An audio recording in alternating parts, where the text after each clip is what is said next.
जय श्री कृष्णा। आज हम वत्स द्वादशी बछबारस की कहानी सुनेंगे। एक सास बहू थी।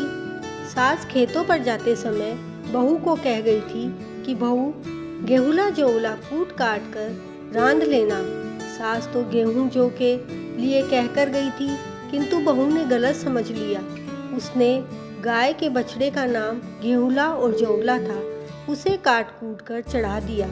सास खेत से लौट कर आई। उसी समय गाय भी गोधुले वेला के समय घर आई। सास ने कहा, बहू गेहूला और जौला को छोड़ दे, मैं दूध निकालूंगी। बहू ने कहा, आप ही ने तो काट कूट कर बनाने को कहा था, सो मैंने बना लिया। सास के दुख का पार न रहा। उसने कहा, बहू मैंने जौ और गेहूं को कूट काट के बनाने के लिए कहा था, तुमने ये क्या कर दिया। अब गाय रंभा रही थी बछड़े के लिए, बछड़ा कहाँ से लाऊं।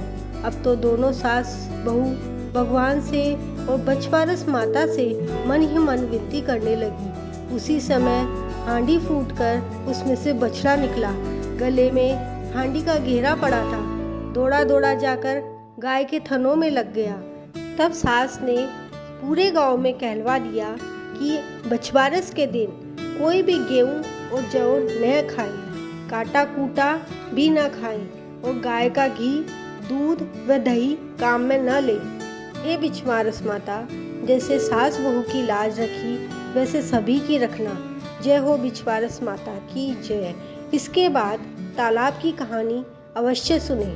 एक साहूकार था। उसके गांव में पानी की बहुत कमी थी। उसने एक बहुत बड़ा तालाब खुदवाया, किंतु उसमें पानी नहीं आया। बहुत यज्ञ होम करे पर पानी नहीं आया। साहूकार को किसी तांत्रिक ने बताया कि इस तालाब में पानी लाने के लिए अपने बड़े बेटे या बड़े पोते की बलि देनी होगी। साहूकार ने सोचा कि बड़े बेटे की बलि दूं तो बहू विधवा हो जाएगी, बड़े पोते की बलि देना ही ठीक रहेगा।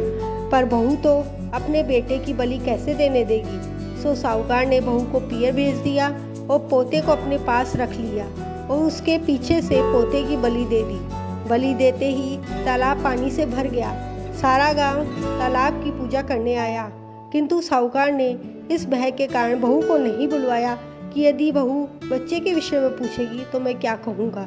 बहू ने लोगों से सुना कि उसके ससुर के तालाब में पानी भर गया है और सारा गांव पूजा करने के लिए जा रहा है, तो उसे बहुत दुख हुआ कि ससुर ने इस उत्सव पर उसे नहीं बुलवाया।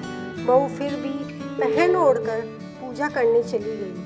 उस दिन बछबारस थी, सो पहले गाय बछड़े की पूजा की और फिर तालाब की पूजा की। पूजा करके बहू ने अपने लड़के को आवाज़ दी कि आकर पूजा का प्रसाद खा ले।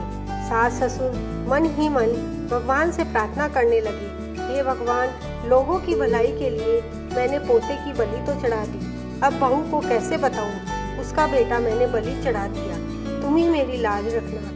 हे बछबारस माता, तू ही मेरी रक्षा करना। उसी समय कीचड़ से भरा हुआ साहूकार का पोता तालाब के किनारे आकर खड़ा हो गया। बहू ने लड़के को कीचड़ से भरा देखा तो सास से पूछा, सासू जी ये सब क्या है। बहू की बात सुनकर सास ससुर रोने लगे, कहने लगे, बहू यह तो बछबारस माता की कृपा से जिया है, हमने तो इसे बलि चढ़ा दिया था, बहू हमें माफ़ कर दे। इस दिन से माताएं अपने पुत्रों की रक्षा के लिए तालाब का पूजन करने लगी, कहानी कहने लगी। कहानी कहने वाले, सुनने वाले सबकी बछबारस माता इसी प्रकार रक्षा करे जैसे साहूकार के पोते की। जय हो बछबारस माता की जय।